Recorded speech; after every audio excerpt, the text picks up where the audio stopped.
Hi. I decided to go live.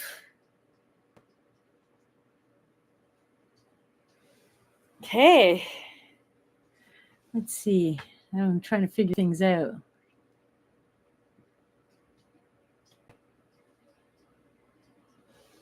Okay. Hello. Hello. I decided to go live and share why I'm doing this with you. And I feel like I'm going to go live every day. Not I feel like. I'm planning, committing, and to go live every day for the next rest of my life.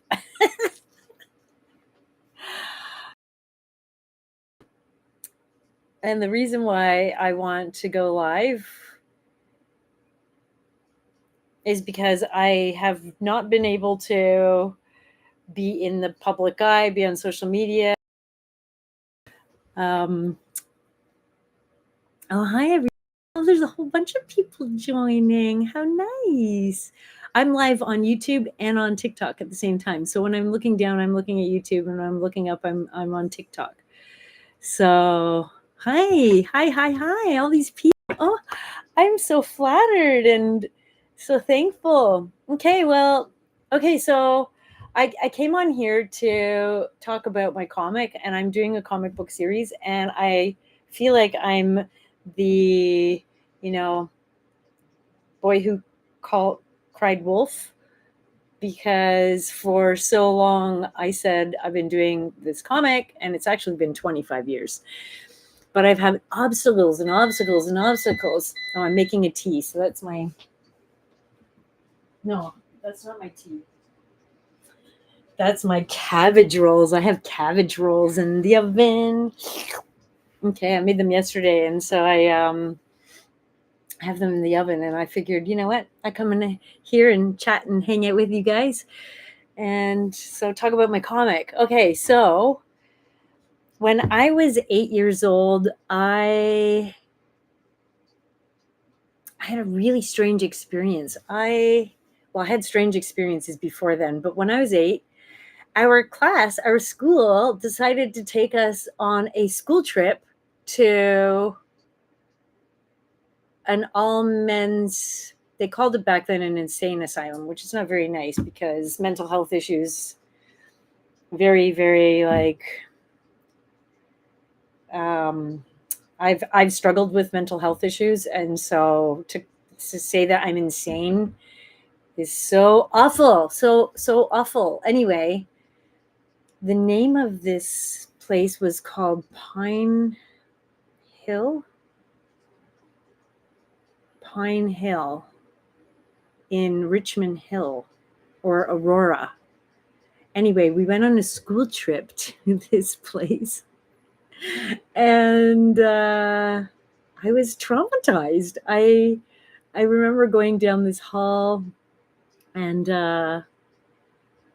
long hall, doors on both sides with windows up at the top, and I was too short to see in the windows. So of course the sounds of the banging on the walls and the this screaming and all this, it was horrifying. I was just a little kid, man. And it was actually a spiritual experience I had. And I say spiritual experience because some people might say it was just me being traumatized, but I spent since then all these years really studying and figuring out what had happened at that point. And since then had many spiritual experiences.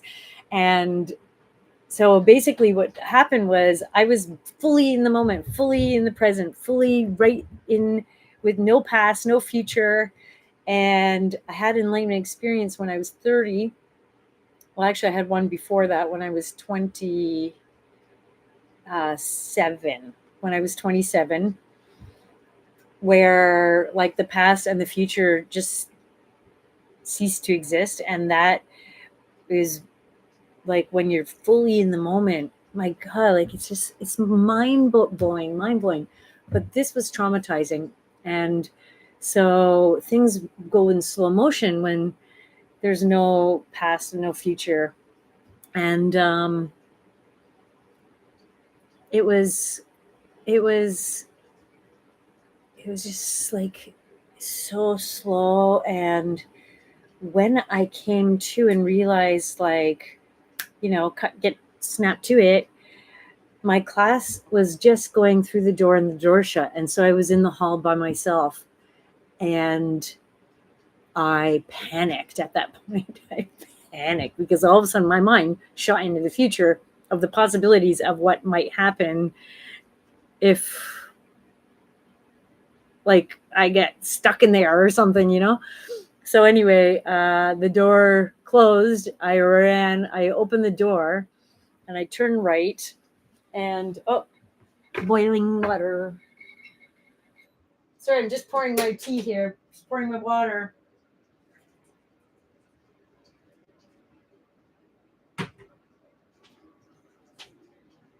Okay. I just have to say something quickly. If you want the most amazing Christmas tea, Earl Grey with eggnog as cream. It's so good. My God, it's so good. Wow, look at all these people. Thank you. I love you. Oh, I love you all so much for joining me here. Okay, so anyway, to continue with the story, so like I made it down to the door, and I opened the door, and just as I go, like, it was just this little tiny, like, hall. Like, there was the door, a wall, and enough room for this guy sitting at this desk, and he was on a little piece of paper just drawing single lines. And he was drawing lines and lines and lines. And as I was passing him, he grabbed my arm, and I almost pissed my pants because it was the most terrifying thing ever. So anyway, I just like froze, and he just slowly handed me a piece of paper. So something interesting about this happened. I have to backtrack to this story in a bit, but yeah. So I almost had a heart attack, and anyway, he let go of my arm and let me go, and so anyway, I went into the next room, and that was even more terrifying because I just had this traumatizing experience. And then I go into this next room, and they're all like loose, walking around. And as an 8-year-old kid, I guess 8, how old are you in grade 4? Like 8? Yeah.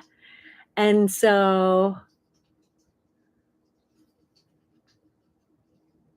there's the doorway on the other side of the room, and there's a whole bunch of people, all my classmates, going out the next door. So now I have to cross this room to go all the way to the other side by myself. And anyway, they were harmless, and of course, poor men who had mental health issues. As a child, what did I know? I didn't know anything. And so we went on and went to other parts of the hospital. And the reason why we went to this on a school trip, okay, obviously the school had a very low budget or something.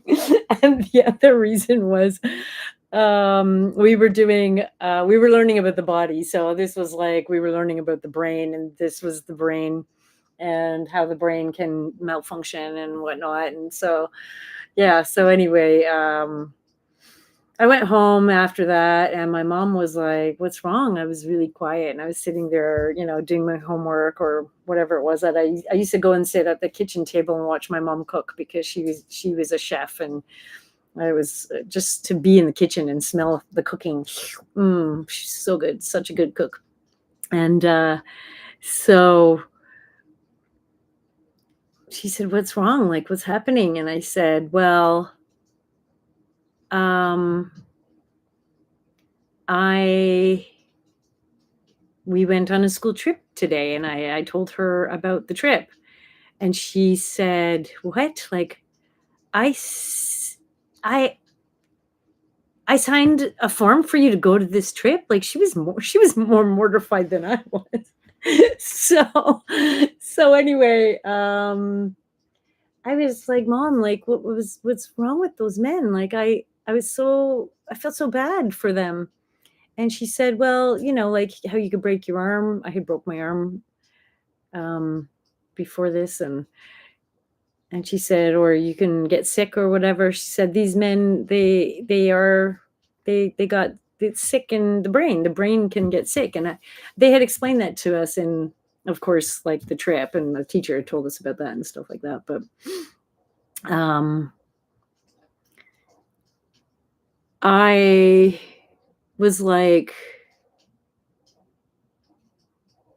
"Mom, I want to end suffering on the planet."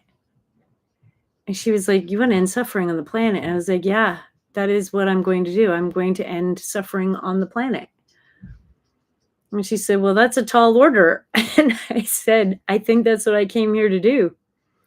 And so I am 56 years old. And so that is almost 50 years ago. And so for 50 years, I have been working on how to end suffering. And of course, what better way to end suffering is, first of all, you have to get to know suffering. And I had to end my own suffering. And holy, okay, watch what you ask for, because the universe, God, creator, whatever you want to call it, there is a infinite sea of consciousness surrounding us that responds to us. And this is what I have discovered on my journey as a truth, and science is proving it now, and it responds. Ask and you shall receive is the truth. So holy, did I ever get handed a lot of dark suffering and crap. I already had a lot of suffering before that, because I grew up with brutal nightmares. And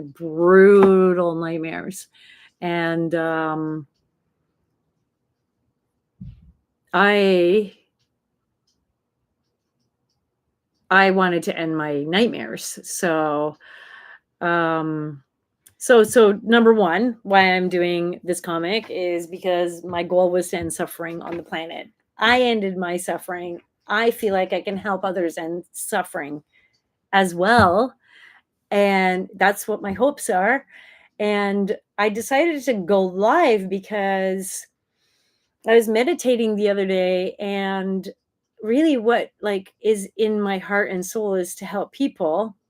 And I thought, it's taking a long time to do this comic. Like, I've had obstacle after obstacle for 25 years. I've been wanting to do this. And I have come to this place where I now am like, you know what? I can help people today. And I can really do something now, right now in the moment. And I want to read some of your comments. Like, what are you saying to me? Trauma and spirituality journey. You can manage AI. I'm getting pierogi vibes. Pierogies. Okay, I'm not Polish, but I made cabbage rolls. Cabbage rolls. They're in the oven. Without holiness, no man shall see the Lord. Repent and save your soul from the lake of fire. Sorry. Yes, that is so true. Yes. Oh, you love my eye makeup? So beautiful. Thank you. And hello. You look so pretty. I love your outfit. Thank you. Aw, you guys are so sweet. I love this. Okay. Well, so then when I was about 12 years old, my younger sister and I shared a room, and I was over having nightmares. Like, it was just brutal. Like, I had nightmares since I was a baby, and it wasn't until actually really in the last 5 years that I've accepted that I have a gift, if you want to call it a gift. I have the gift of seeing dark things. How ridiculous is that? Dark things. Like, people don't believe that there's dark things, but some people are gifted with like being able to remember amazing things and become a brain surgeon. Like, I don't have that gift. I cannot remember names of like the body parts or science and stuff like that. Like, I can't remember any of that. Some people are gifted with math, like mathematical equations and whatnot. Not me. I am not. I'm gifted with art and writing and storytelling and seeing dark shit. Well, I did a lot of spiritual work. I did a lot of spiritual retreats and stuff like that. So I see beautiful, loving angels and light beings and ancestors, and I can see all sorts of cool stuff now. But anyway, so the nightmares were making me crazy. And so at 12 years old, I thought of this amazing idea. And I said to my little sister, I was like, hey, Cynthia, do you want to help me end my nightmares? She had nightmares too, but not quite like me. She had pretty bad dreams too. And I think it's because we were both super sensitive, and we both were really, really, we really were in tune, I guess, sensitive, empathic. I don't know. Like, now I know I'm I have different kinds of what's it called? Clairvoyant. Anyway, see, I don't remember big words, so I'm gifted with seeing dark shit. Anyway, yeah. So I said, Cynthia, I was like, hey, do you want to help me end my nightmares? I came up with a really cool game. I was thinking, like, if I try to fall asleep if I try to stay awake while I'm falling asleep, maybe I could be awake in my dreams and then stop my nightmares. And so we both, she was all for it. She's 4 years younger than me, so she was game for anything. She was so cute. And so if I was 12 and she was 8, so I said, okay, so my idea is this. If I try to fall asleep sitting up, like if I start to move or whatever, I will wake up. But eventually I'll be so tired that maybe I could fall asleep while I'm sitting up. And then also too, I was like, maybe I could put my arm in the air, or maybe I can, it says, are you doing black magic? Hell no, no, no, no, no, no, none of that shit, man. White magic. Well, I would call it life magic. I would call everything magic. Everything is magic. Everything you say lands for other people and causes an effect. That's magic, right? Anyway, so I said, if I fall asleep while trying to be awake, like if we tried to fall asleep with like our arm in the air, tried to fall asleep with like our leg in the air, things would fall, like we would start to fall and whatnot. And so we had all their stuff, plushy dolls and toys and stuff like that set up and stuff. So we like if we fell or arm fell or whatever, it would like not hurt us. So we had like all this strategy. And then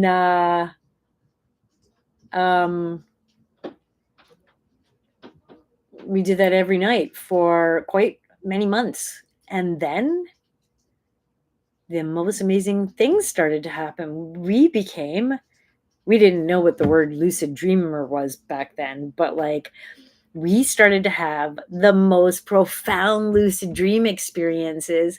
And we would fly and we would be like just doing whatever we wanted. And then this is where the magic happens. And okay, somebody asked if I was doing black magic. No, like this is just a child. Like we're children. I'm 12 years old. We met each other.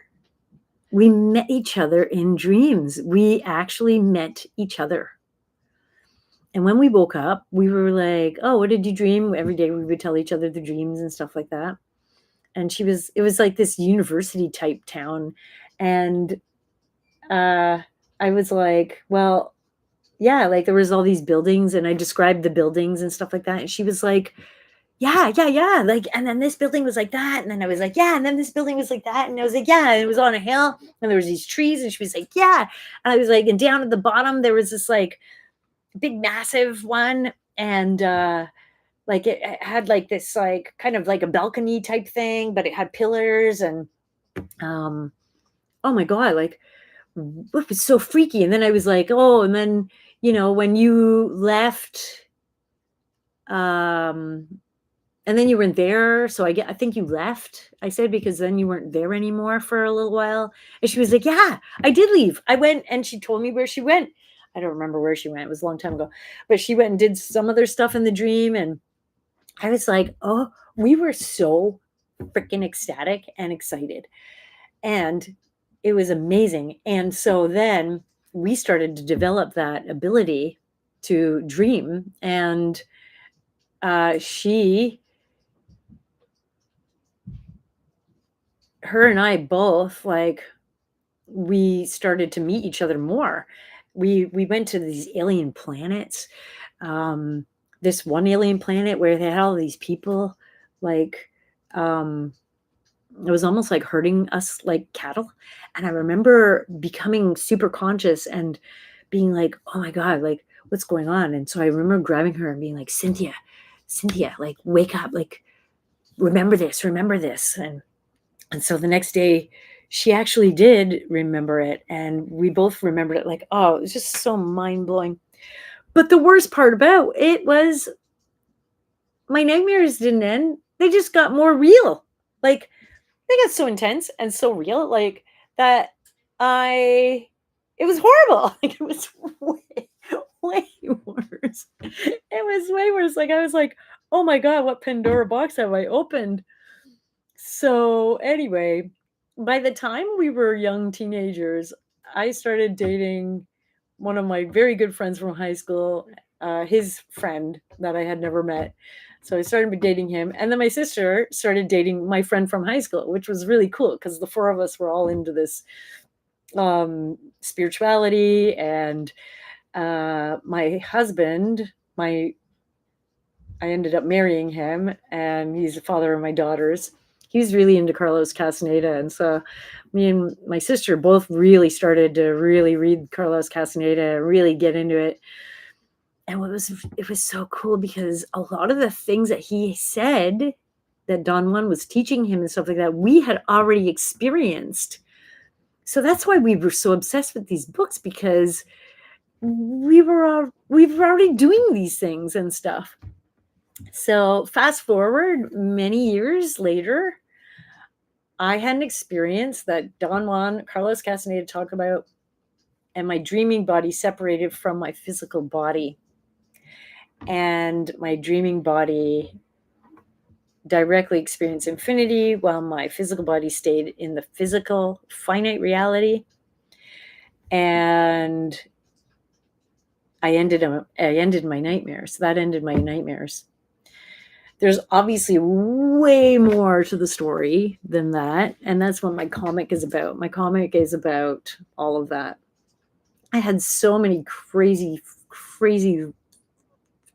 things happen since then, and before then and since then. And man, like the stories, like I have so many stories. So it's wild because I really connect with animal medicine, and spiders kept showing up, spiders. So I started looking into what does spider mean, and spider means is medicine. Spider medicine is storytelling, dream weaving, creating the web, right? And so that's my comic is. My comic is like this web of reality, my reality, and how I ended suffering. And I ended suffering by becoming one with all things and living in spirit. I feel like I'm more in spirit than I am in physical body. And that when we are connected to that spirit, we connect to all things as spirit, as the great spirit. And also when I was younger too, speaking of the great spirit, my sister and I, we have, our family has Métis, Inuit, and Mi'kmaq in our background. And Mi'kmaq, I think that's how you say it. I have not hung around anyone from the East Coast, so I'm not quite sure. But I've hung around lots of Anishinaabes and Mohawks, and my sister and I went to elders conferences, and this amazing elder, George, took us under his wing, and we learned a lot of the Aboriginal teachings. And so that also helped me develop my dreaming body and my skills of storytelling and stuff like that. So that was a magical time in my life. Then also my husband was a martial artist, and same with my friend that my sister ended up marrying. He's a martial artist. And so I studied not the fist art as much as I did the principles of the martial arts. And calligraphy is actually one of the martial arts. And so I asked my husband's, he wasn't my husband at the time, we were just dating, but I asked his Kung Fu teacher, I said, what could I do like that is not the fist art? Because I was not really into being physical like that. I said, is there something that I could do? Like I could practice being like training the martial arts, like awareness and all that, but without actually doing the fist art. And he said, yeah, he said, the calligraphy is one of the 7 martial arts. And I was like, oh, well, that's cool. And he was like, yeah, just like draw a simple line, like, and keep your awareness focused on like the whole room and your body, and do each line. And the aim was to go for perfection. So just like as if when you go for a punch, you want to have the aim perfect, and you want to be aware of your body, your surroundings. And so I was like, okay. So I actually did like thousands of lines. And then one day, a magical thing happened. Time and space, like, ceased to exist. And like as if I was dreaming awake, I was back in that hallway at that men's mental institute.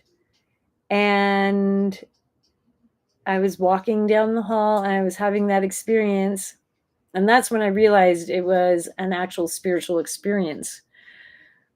I revisited, I time traveled. I literally time traveled to this point in time. And that guy who gave me the little piece of paper with the lines on it, it was like he was giving me an oracle. He was giving me like a magical future, I don't know, like a little tidbit of like a little reflection in the future or something, and oh my God, like it was the most magical, wild thing ever. I came back to, and I was back in the room writing lines. Like, yeah, so consciousness and the mind and the brain is far, far, far, far, far, far more expansive and incredible and amazing than we give it credit to. We are this is a dream. We're all, as a collective, we're holding this dream together. That's why it's so solid. But Carlos Castaneda is bang on, like Don Juan when he talks about the assemblage point. When I saw infinity, we are a singular point of consciousness surrounded by infinite points of consciousness. And this is wild because about 2 months after I had that direct experience with infinity, I was in California and I ended up meeting a quantum physicist who was mind-blowing. Nassim Haramein, I think his last name is. And I was telling him, like, am I crazy? Like, and I was explaining the whole event and stuff like that. And he had all these scientific terms for it. And so I actually had a actual experience because I knew nothing of infinity, and I'm not mathematical, and I have no idea about anything like that. And so he was able to validate every single thing that I had experienced. And that blew my mind even more. Like, so anyway, yeah, we're a singular point of consciousness surrounded by infinite points of consciousness. And the pressure of all that, like when you go underwater, the pressure is hard, right? How heavy on us, it squeezes us. So it's like this point of consciousness can receive all of that consciousness. It's infinite. So it's infinitely bringing in infinite consciousness. And so where does it go? Like, it has to go somewhere. It can't go inward infinitely forever. So it comes out infinitely. So infinitely inward and outward. And he was like, oh yes, a singularity. And I was like, oh, cool. and then I was like, and it was like kind of blasted out into like infinity. He was like, yes, the event horizon. You travel the event horizon. I was like, what? Like, this is so cool. I gotta turn my oven back on. My oven goes off all the time for some reason. Those cabbage rolls are getting hot. Okay, I have to fix my tea. So for any newcomers, let me tell you the best Christmas tea idea ever I had one day, because I didn't have cream, but I had eggnog. And I didn't have regular tea. I only had Earl Grey. And so I put eggnog in the Earl Grey. I was like, this is the best invention ever. Earl Grey and eggnog. It's the most Christmassy drink, and it's so delicious. I love it so much. Gotta try it. If you like eggnog and Earl Grey, gotta try this tea. So yeah, so I had this experience with infinity. When I got home after that, I had these 3 most epic dreams, and one of them was I dreamt that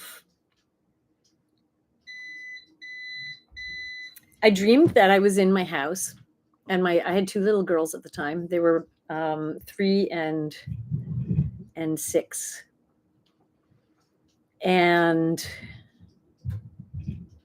so I was in the house and I looked out the window, and there was this massive vulture-y griffin type dark beast. And it was so dark and it was so terrifying. And I was like, right away, my mom instincts was protect my girls. So I got my father-in-law, who we lived with, I got him to go out the back door with the girls. And as soon as he got out and I went back to the entrance to see where this thing was, it came right through the walls and was in my house. And so, got to remember now, I'm like a super crazy lucid dreamer by this point. I've been practicing lucid dreaming since I was 12, and I was 30 at this point. And it came right into the house. And of course, I went around to where the kitchen was to lure it away from the back door to protect my daughters and my father-in-law. So I got into the kitchen, and we had like a U-shaped kitchen. So I was now kind of trapped in the kitchen, and it came around. Oh, I forgot to say, it was like pretending it had a broken wing when it was outside. It was like kind of limping around like that. And I was like, holy, the darkness I could feel from it was terrifying.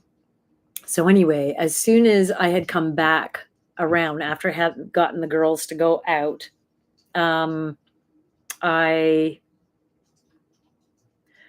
it came in, and I went into the kitchen. And so now I'm trapped in the kitchen. And so I looked around the kitchen, and I was like, okay, like, knives, and there was all sorts of food cooking. There's pots, and there was like, I was thinking, well, I could smash it over the head with a pot. I could stab it with a knife, whatever. But I had just had this direct experience of infinity. And I was in a Tao state. I was in a heightened state of awareness for 3 months. I was of no mind. I had no past, no future for 3 months. So this is one of the dreams that happened right after I saw infinity. And so I was in a pure state of love, because the universe is made of love. Love and intent. That's what I saw infinity as. We are eternal. We are infinite. We are made of love and intent. So that's why we are in motion. That's why we are doing things. And everything comes from a place of love. And even the dark things, like, we'll get into that a little later. I mean, you might think I sound dark, but even the dark things that I have encountered in my life, they actually think that they're helping us. They actually are coming from a place of love, from their skewed dark way of being. Even people who do dark things, they think that they're doing right, but they're not. Like, obviously not. And they need to be locked up to protect us and themselves. So this beast, I was like, I only was in a place of love, so I can only do loving things. And so instead of stabbing it or fighting it, I started grabbing pans and pots off the stove and feeding it. And at first it looked so disturbed. It was so like fucking freaked out by me. And it started eating the food. And the more it ate, the more it diminished, the more smaller it got. And then it became my ally, and it protects me from the darkness. And I never had nightmares again like I did. It cured my nightmares. And now I can speak to it. It helps me on the other side. And it's my familiar. And some people might think that's dark, but no, this dark being came, I believe, as a test to my love and my commitment to infinite God consciousness. And it protects me from the darkness. And it makes sense that it would be like this dark thing, because it would take something great and dark to protect me from the darkness. You know what I mean? So, anyway, yeah, that's it. Ended my nightmares. Fast forward, because I had so much trauma and so many nightmares and so many dark experiences, I got the worst PTSD in the world, so much so that I couldn't work. So for like the last 10 years, I've gone into a really deep dive into the shadow side of myself, healing those parts of myself. And I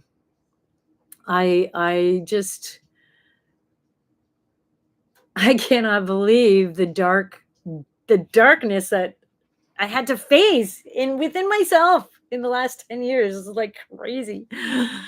Oh my goodness. So during that time, my memories were all out of order. I wouldn't wish PTSD on it, my worst enemy. I'm telling you, man, my memories were out of order. I was literally hiding in my house from stalkers that did not exist. Like from the past. They did exist in the past, but they didn't exist when I was hiding in my house. Like, holy crap, the stuff that I had to go through. I would shut my eyes and see my stalker right there. So I'd open my eyes and I couldn't sleep. Like, it was crazy, man. So anyway, Let me see. I got some more. I got lots more comments. Let's see. Let's see what we got.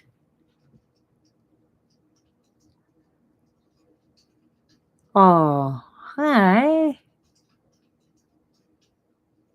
My number one fan in my fan club. Ha ha. I love it. Nice. Nice. Thank you. Oh, my heart. My heart. I love you people. Oh, oh, so beautiful. I love this. I love this. This is so much fun hanging out with all of you beautiful people. Love it. I love it. I love it. I love it. I love it. So, yeah. So, anyway, after learning about self worth and all sorts of stuff, it's like, how can I have an enlightenment experience so profound that it lasted 3 months? And then for a good 2 years after that, and then still have dark and crappy experiences afterwards. I had this I was under this false pretense that, oh, I'm going to get enlightened. And then after that, life's going to be great. Like, it's going to be easy breezy. It's like, nope. Nope. No, it's actually the opposite. You have a really enlightenment experience, heavy duty, amazing awakening. Then it's like, it's time to level up. Right? And all of the crap that was in the way, all the people that were crappy, all of the things that were dark. It's like you have to go through this whole alignment to align with that way of being. And I did. I did. It took me 25 years, but now I feel at peace. I've ended my suffering. Even if there's a lot of chaos and negativity or whatever, I have this deep inner peace that cannot be moved. And yeah, so that's why I wanted to do the comic. And I was like, you know what? My comic's going to be this lifelong thing. I'm going to have the first, I always want to say episode, like it's a TV series. It's going to be a TV series, obviously, because I always want to say episode. So maybe someone will pick it up one day and be like, it'll be a good show. Yeah, it'd be cool. They often make TV shows out of comics. Why not me? Right? That would be cool. I would love that. That would be really fucking cool. So, there was a lot of talk about self-love and stuff like that. I'm going back maybe like at least 6 or 7 years, and it seemed like the buzzword self-love, and I was like, self-love, like, what is that even? My God, I was so out of touch, man, with everything. I had shelved my spirituality, kind of walked away from everything because I worked so hard to get to that spiritual enlightenment experience. And then, all hell broke loose. And, singing about like my life and everything. I was with my girls and I said, do you guys have any like regrets? Like, if you guys were on your deathbed, like, and you look back at your life, is there anything that you would be like, oh, I wish I had done this, or oh, I wish I had more of this, or whatever? And my older daughter said to me, and this was one of those life-defining moments, she said,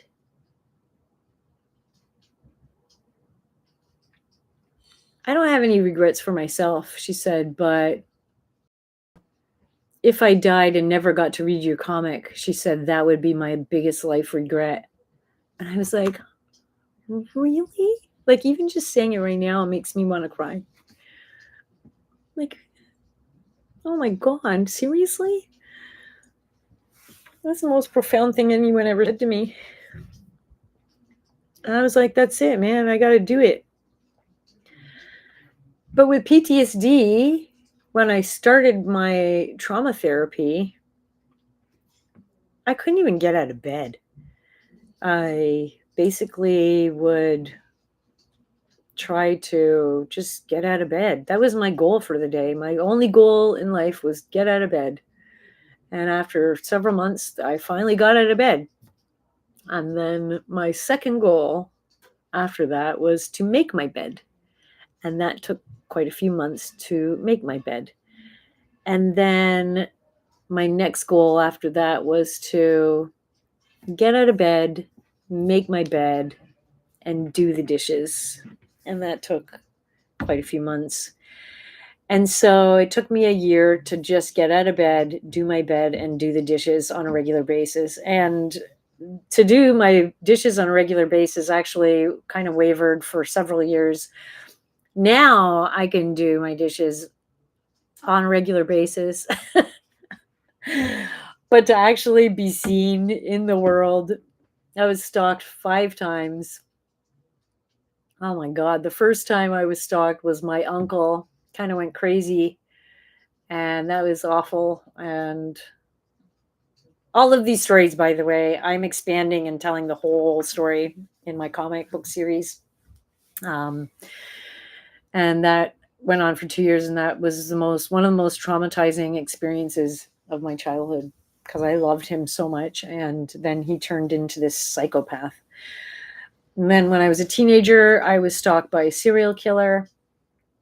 I will never speak his name. I will never ever talk about who it is, because fuck that. I worked in the service industry for years, first in the salon and then tattooing. And I met so many people that were connected to that. I met people who did the transcripts. I met someone who knew the paper boy who delivered papers to the house where this lunatic killed woman. I met guards who guard him in the jail, who have guarded him. I met investigators that were investigating him. I met a man who's in jail who they had arrested and thought was him. And my God, like the people I met. And so over the years, I realized, my God, like these psychopaths, these crazy lunatics, they get all this notoriety and they get all this like fame and they have fan clubs. But what about the victims? The victims that have suffered at the hand of these psychopaths? They're the ones who should be getting the fame. They're the ones who survived. They're the ones who actually had angels on their side to survive, because the ones that didn't survive, the families and the friends of these victims, they survived and they have to live with what this person did to their family member or their friend. So we should have fan clubs for the victims. We should have fan clubs for the people who were left in the wake of what these assholes did. Ew, like, no, this fucking guy. So anyway, I actually, because it was so traumatizing, forgot. This is the crazy part about the brain. And this is why for years I actually thought, okay, I did a lot of LSD and mushrooms in my early 20s. It was always spiritual. It was always done in like a spiritual way. It wasn't just frivolous and for fun. Well, obviously a couple times I did, like in college, I did for fun. Those were bad trips. Ugh. Anyway, psilocybin is actually helped my PTSD when I was younger. And I didn't even know. But I thought I fried my brain because of that later on, because my memories were all screwed up. Like, it was a really screwy time. Yeah, crazy. You know, I love you people on TikTok. What does it say here? How many people? 564? Is that how many people are watching me? Wow, that's amazing. Like, imagine being in a room and having 564 people in an audience watching you. Like, that's a fucking lot of people, man. That's a lot of people. I love you people. You guys are magical. Hello, good evening. Wow, this is so cool. Yeah, so I forgot what I was talking about because I just got mesmerized by the fact that all of you beautiful people are joining me here. Oh, I love it. I love it. Yeah, I'm going to go live all the time. I have this, I have to show you.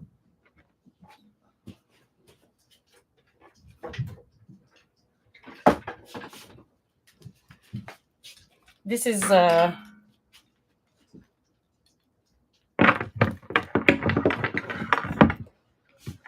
my God, his legs are all, he's not finished. She's not finished. Sorry. She doesn't matter. He, she.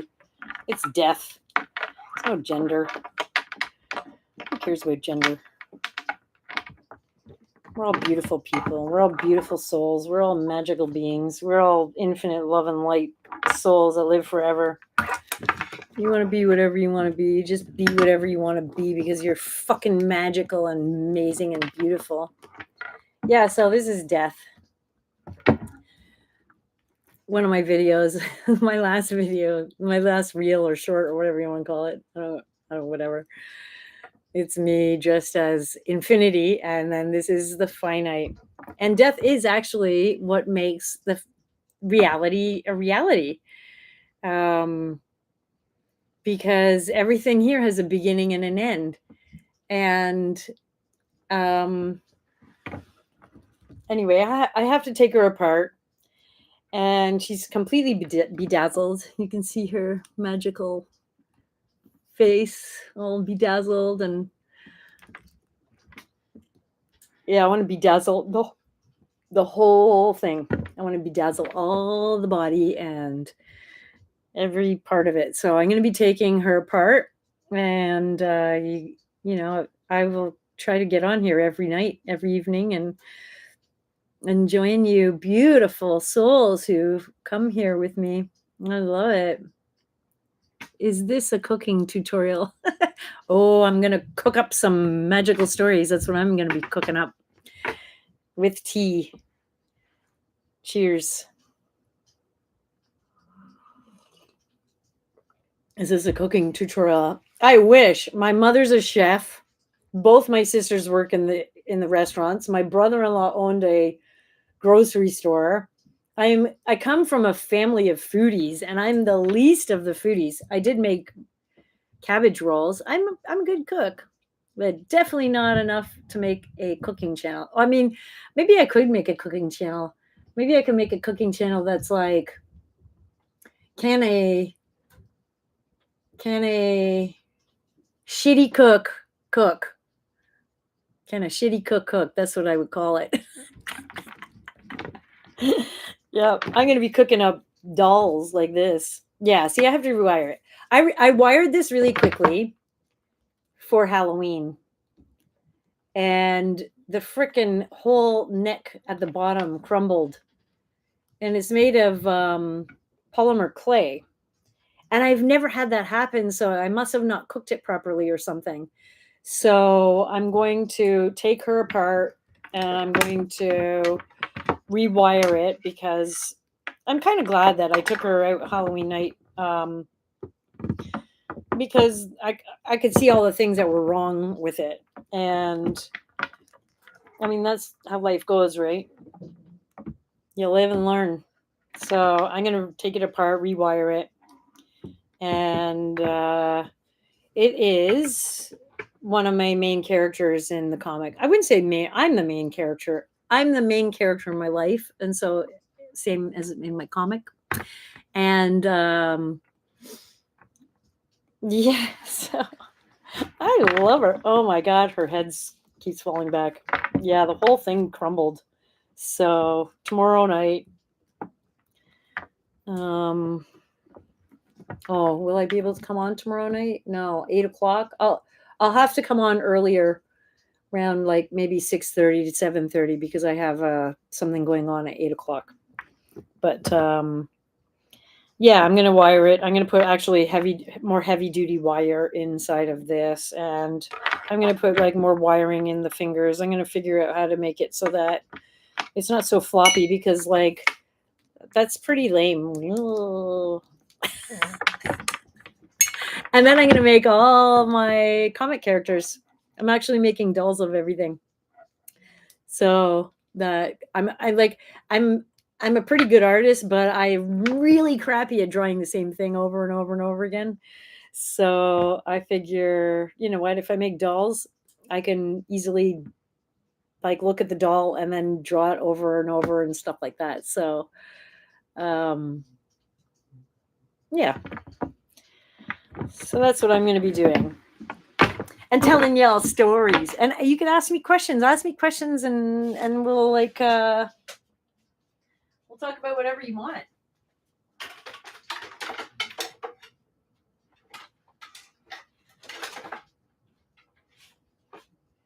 I would love for you to ask questions and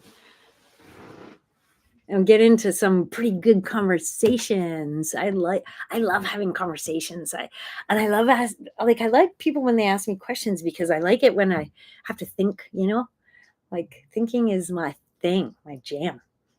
I love thinking. Yeah, my cabbage rolls are almost ready. So,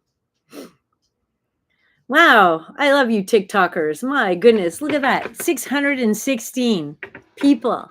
You beautiful souls. Do you guys want to see my cabbage rolls? Tell me if you want to see my cabbage rolls, because I'll stay on here until they're ready if you want.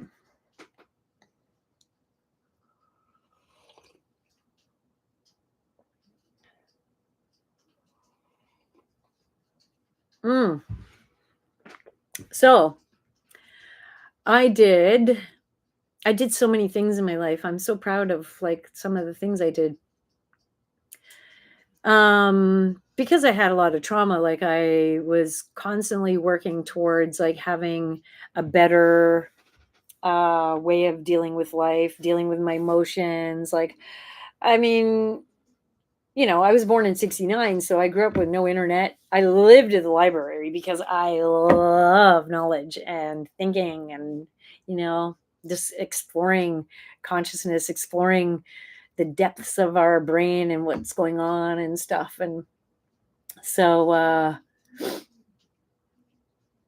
oh man, what were we talking about? Oh yeah, I was going to tell you something about something that I'm doing.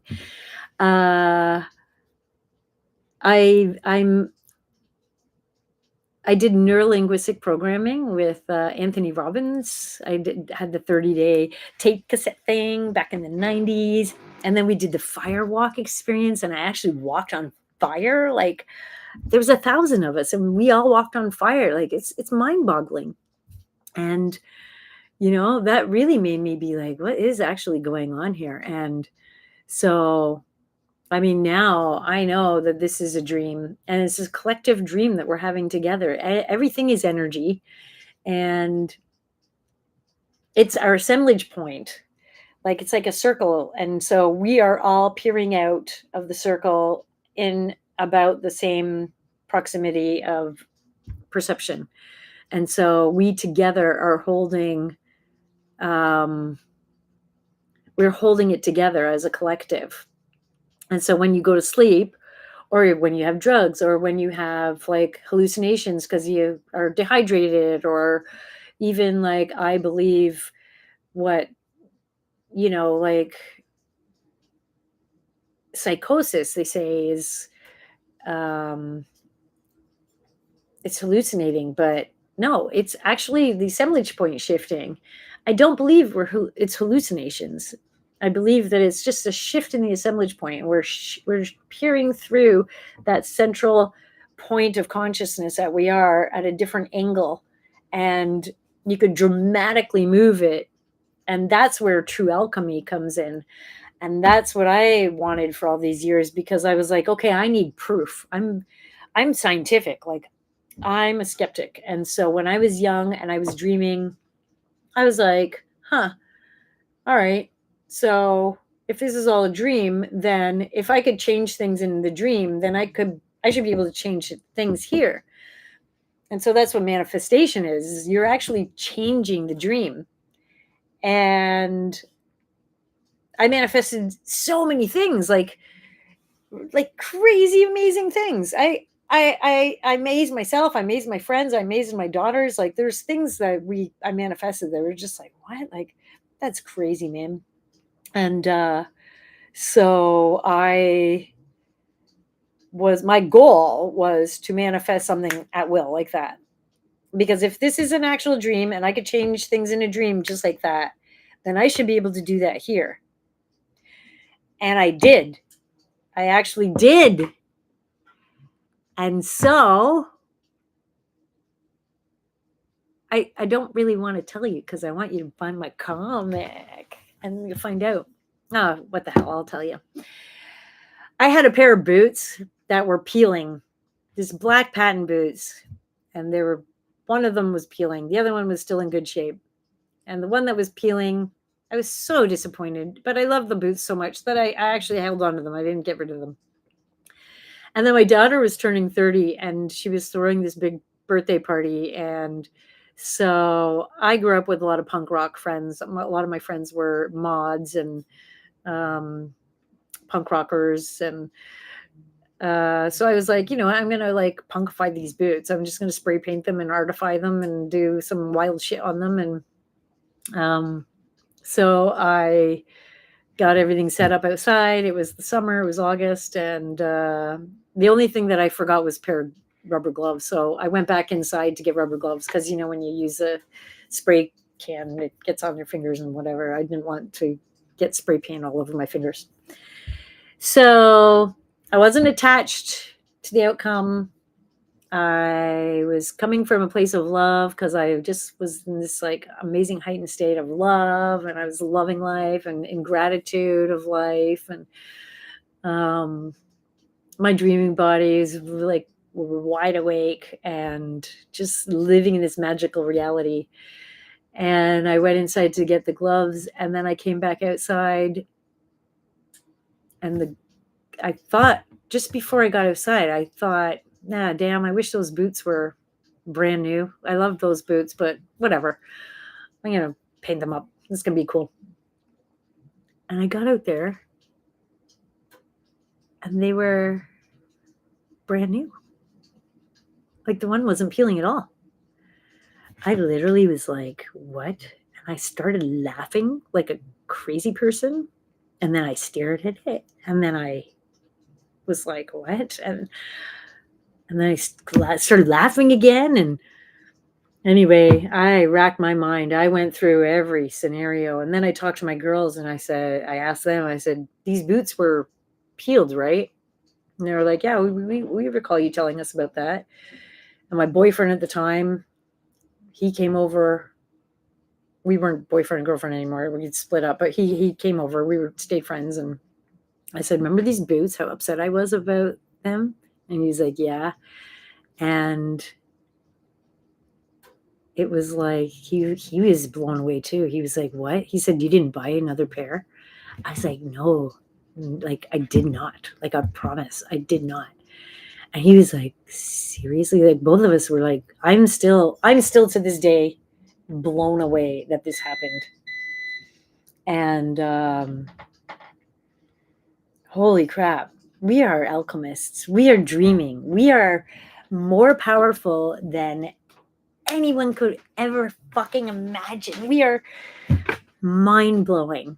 So I started to tell you about neurolinguistic programming because I did neurolinguistic programming, and because of my PTSD, I did a lot of like subliminals and affirmations, and I'm a writer. I've always been a writer. I'll always write. I have like all my journals from since I was a teenager, and that's what all my comics are based on. And I thought, how can I help people right now? And you could even help yourself by doing it yourself on a t-shirt. But hopefully by the end of the week, I'm going to have my store up and I'm selling t-shirts with simple words on it, like enlightened, love, based on that, what's his name? Kiyomoto or something like that did the water experiments where he put words on the they call it pseudoscience, but he put words on bottles of water, and then he froze them and looked at them under microscopes, and the words that were beautiful had beautiful crystals, and the words that were like really nasty or whatever, they were malformed and really crappy. And yeah, so I was like, we're made of water, and it would be like wearing an empowering word. You see it from the corner of your eye, that's subliminal. You look at it in the mirror, that's an affirmation. It's literally changing our body of water that we are, the ocean of love that we are. And you're affecting also all the other people around. So I was a tattoo artist for years, and I refused to tattoo anything negative on people. I talked them out of it and talked them into more positive statements, because it does affect us. And everything I do comes from alchemy, and all my actions are choices to help raise consciousness and promote love on the planet. And yeah, so anyway, stay tuned. I'm going to have a store, and I'm selling words with my handwriting. I did all these beautiful tattoos for people, and the ones that meant the most to me, I don't know why, but like it was so simple, but they wanted my handwriting because they love my handwriting so much. And I was like, oh my God, like that meant so much to me. Like, so my handwriting is on a whole bunch of people, and the word spelling comes from an actual spell. It's like you're casting a spell. So I definitely have magic in my hands. I'm an automatic writer too. I get downloads and it comes out in writing. And I'm trying to write my whole comic from that space. So it will be like a spell when you read it, to help transmute darkness into light, help raise consciousness, help expand your awareness and your love, and open your heart, crack open your heart. And yeah, I'm hoping that, I can be effective in, being a ripple in the pond of love and consciousness on the planet. And my oven just beeped, so I'm going to go see if my cabbage rolls are ready. And I used purple cabbage. I've never made cabbage rolls with purple cabbage.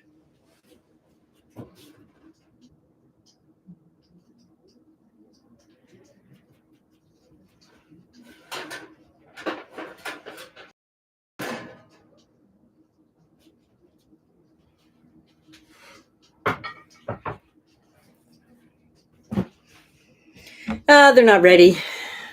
Yeah, so darn it, I'm going to share them with you. But I have been on for about an hour, and I'm going to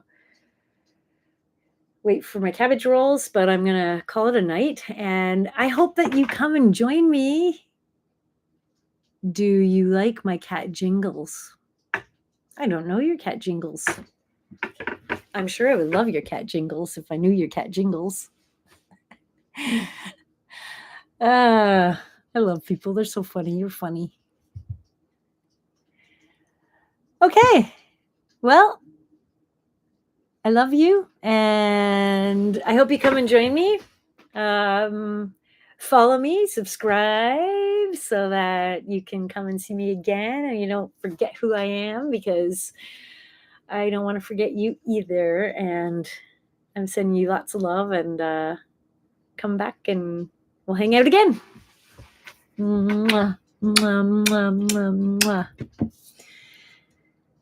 See you later.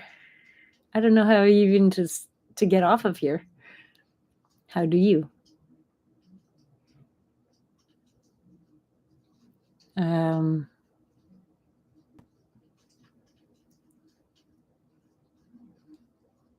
Okay, I guess I'm live forever. You guys I just have to watch me forever.